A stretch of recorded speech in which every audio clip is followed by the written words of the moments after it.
केंद्रीय चुनाव आयोग ने लोकसभा चुनाव 2024 के फाइनल आंकड़े किए जारी। बीजेपी ने 240 सीटें जीती। पिछली बार बीजेपी ने जीती थी 303 सीटें। कांग्रेस ने 99 सीट जीती। पिछली बार 52 सीट पर ही सिमट गई थी कांग्रेस। 37 सीटें जीतकर देश की तीसरी सबसे बड़ी पार्टी बनी समाजवादी पार्टी। पिछली बार केवल 5 सीटें जीत पाई थी समाजवादी। सपा राष्ट्रीय अध्यक्ष अखिलेश यादव ने किया पोस्ट, यूपी में इंडिया गठबंधन की जनप्रिय जीत। दलित बहुजन के भरोसे भी हुई है जीत। हमने संविधान को बचाने के लिए किया है संघर्ष। अखिलेश ने आगे कहा कि ये पीडीए के रूप में मजबूत गठजोड़ की है जीत। बीएसपी सुप्रीमो मायावती का बड़ा बयान आया सामने। नतीजों के बाद खुलकर बोली माया, कहा बीएसपी का हुआ है भयंकर नुकसान। अन्य जातियों को टिकट देने से नहीं मिला बसपा को वोट। मुसलमानों, पिछड़े समाज के उम्मीदवारों पर माया ने उठाए सवाल। उत्तर प्रदेश में 8 विधायक बने सांसद। अब 6 महीने में होंगे यूपी में उपचुनाव। लोकसभा चुनाव के साथ यूपी में हुए उपचुनाव में बीजेपी को नुकसान, सपा को मिला फायदा। उपचुनाव में 2 सीट बीजेपी और 2 सीट गई सपा के खाते में।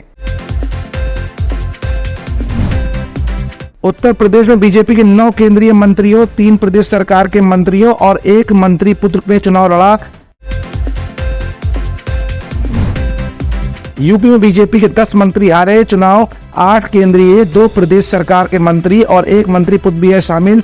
प्रदेश सरकार के 2 मंत्री मैनपुरी से जयवीर सिंह और रायबरेली से दिनेश प्रताप सिंह को देखना पड़ा हार का मुंह। दिल्ली में नई सरकार के गठन की कवायद हुई तेज। एनडीए और इंडिया गठबंधन की हुई अलग अलग बैठक। बिहार के मुख्यमंत्री नीतीश कुमार और आरजेडी नेता तेजस्वी यादव एक ही फ्लाइट से पहुंचे दिल्ली। दोनों को अलग अलग बैठकों में होना था शामिल। अफवाहों का बाजार गर्म। अखिलेश यादव ने आज सुबह 10:30 बजे कन्नौज पहुंचकर रिटर्निंग ऑफिसर जिला अधिकारी से लोकसभा कन्नौज सीट का लिया जीत का सर्टिफिकेट और कन्नौज में समाजवादी पार्टी कार्यालय पर कार्यकर्ताओं का धन्यवाद करने के बाद शाम 4 बजे हुए दिल्ली के लिए रवाना।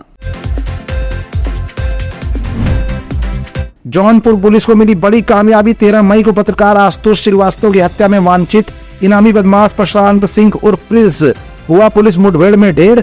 जौनपुर के खेता सराय थाना क्षेत्र में हुई पुलिस और बदमाशों के बीच मुठभेड़। काशी नगरी वाराणसी में मनाया गया सीएम योगी आदित्यनाथ का जन्मदिन। मुख्यमंत्री योगी आदित्यनाथ के जन्मदिन पर की गई विशेष पूजा अर्चना। मां गंगा की पूजा कर किया गया दुग्धाभिषेक। मां गंगा से सीएम योगी आदित्यनाथ की दीर्घायु की गई कामना।